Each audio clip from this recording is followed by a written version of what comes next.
वो नहीं आ पाएंगे आज सत्संग में। तो मैंने कहा था कि ठीक है, मैं रिकॉर्डिंग प्रोवाइड कर दूंगी।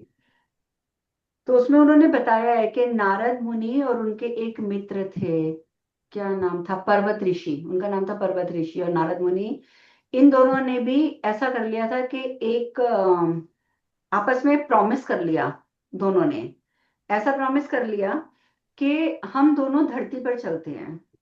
धरती पर जाकर हम लोग भ्रमण करेंगे और धरती पर जो भगवान ने तीर्थ स्थापित करे हैं, हम उन तीर्थों में जाएंगे।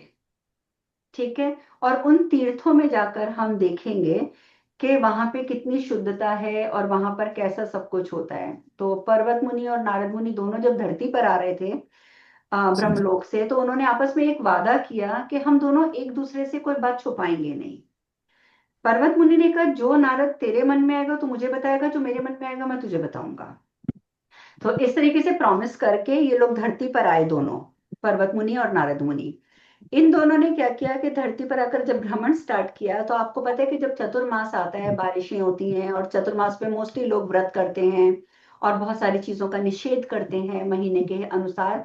तो बेसिकली उस टाइम पर तीर्थ यात्रा और वो भ्रमण नहीं किया जाता चतुर्मास में। तो जब वो धरती पर आते हैं तो चतुर्मास स्टार्ट हो जाता है। तो अब वो कहते हैं कि अब हमें कहीं तो रुकना पड़ेगा। तो एक मैं राजा का नाम भूल गई हूँ, आई एम सॉरी। वो एक राजा के राजमहल में जाकर बोलते हैं भी हम लोग चतुर्मास के लिए आपके महल में रुकेंगे। तो राजा बड़ा खुश होता है, भाई इतने बड़े ज्ञानी ब्रह्मलोक से आए हुए। 1 सेकेंड प्लीज, सॉरी। वो लिंक मेरे फोन पे आना था क्लास का। ओके, तो इन वो राजा के पास रहना शुरू कर देते हैं। राजा की एक बेटी होती है और वो क्या करती है कि वो बेटी की ड्यूटी लगा देते हैं कि तुमने इन दोनों मुनियों का बहुत ध्यान रखना है। और वो बेटी बहुत श्रद्धा के साथ दोनों मुनियों की बहुत सेवा करती है, बहुत सेवा करती है। अब नारद मुनि जो होते हैं ना, वो बहुत सुंदर, मतलब उनको बहुत सुंदर कहा गया है, वो बहुत सुंदर थे। तो अब क्या हुआ कि वो बेटी धीरे धीरे नारद मुनि की तरफ आकर्षित होना शुरू हो जाती है। अब वो क्या करने लगती है कि जैसे बिस्तर लगाना है दोनों मुनियों का, तो नारद जी का बिस्तर ज्यादा अच्छा होगा, पर्वत मुनि का कम अच्छा होगा। अगर खाना लेके आ रही है तो उनको, अगर दही दे रही है नारद मुनि को तो उनको खाली मट्ठा दे रही है। तो वो इस तरीके से डिफरेंशिएट करने लग जाती है। नारद मुनि सबसे पहले इस चीज को समझ जाते हैं और धीरे धीरे वो भी उस लड़की की तरफ आकर्षित होने लग जाते हैं। अब जब उनकी तरफ आकर्षित होते हैं लड़की की तरफ, तो लड़की को भी समझ आ जाती है कि हाँ भाई ये भी मुझे पसंद करते हैं। तो वो मन ही मन में सोच लेती है कि अब यही मेरे पति बनेंगे, मैं अपने पिताजी से कहकर तो मैं नारद मुनि से ही शादी करूंगी।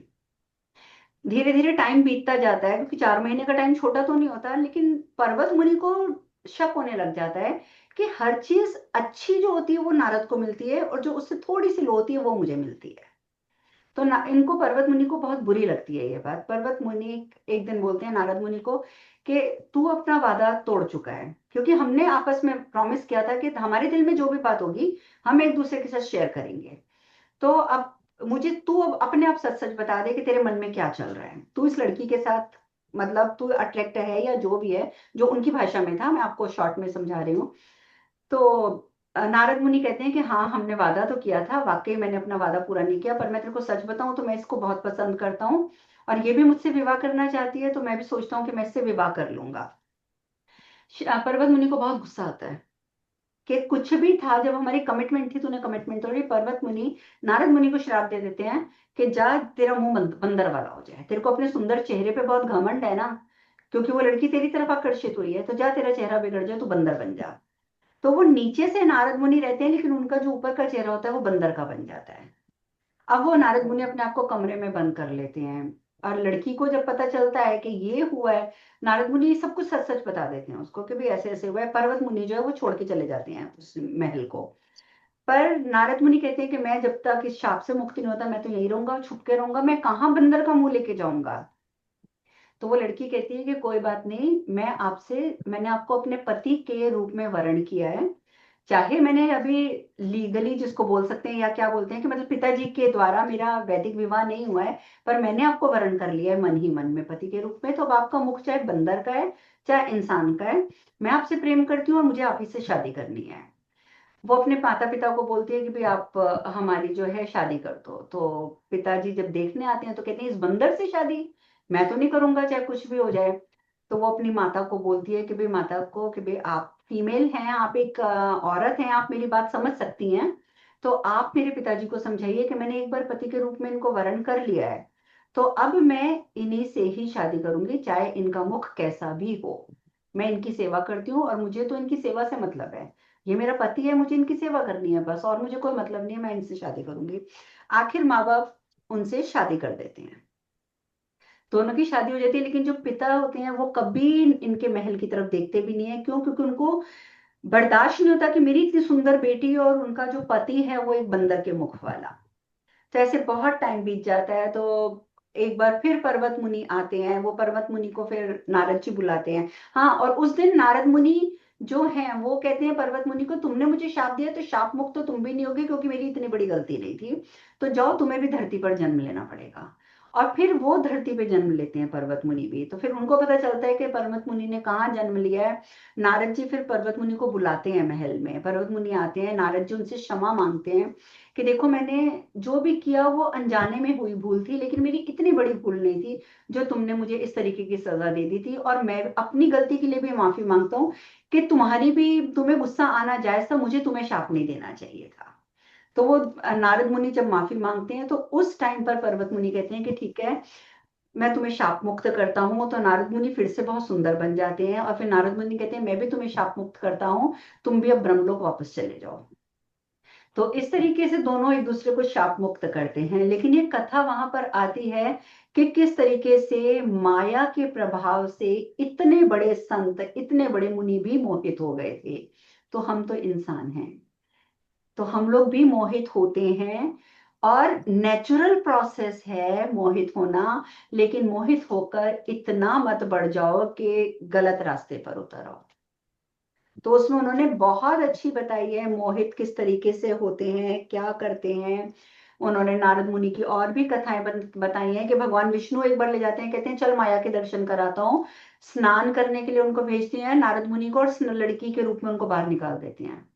और नारद मुनि लड़की के रूप में खड़े हुए नदी के किनारे सोच रहे हैं मैं कौन हूँ, मुझे तो पता ही नहीं, मैं मैरिड हूँ अनमैरिड हूँ, मेरे माँ बाप कौन है, मेरा पति कौन है, मेरा भाई कौन है, मेरी माँ कौन है, कुछ नहीं पता।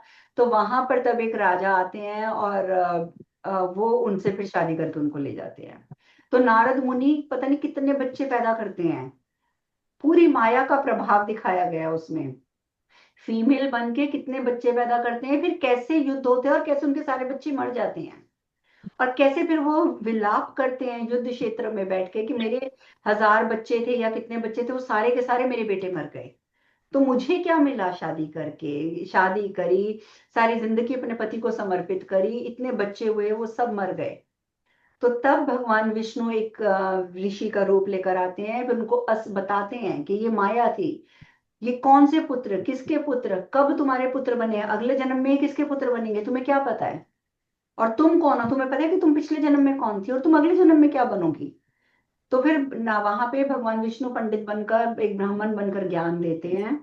और फिर उस ज्ञान को जब वो लेते हैं तो फिर वो कहते हैं विष्णु जी कि अब तुम जाओ, एक उसका कुंड का नाम बताते हैं कि तुम वहां कुंड में जाके स्नान करो, तो तुम्हारे पापों से तुम मुक्त हो जाओगी, जितने भी जाने अनजाने में। क्यों? क्योंकि जब वो राजकुमारी बन गए नारद जी, नारद मुनि से जब वो लड़की के भेष में बने हैं तो वो राजा राजा की पत्नी बन गए, यानी कि महारानी बन गए।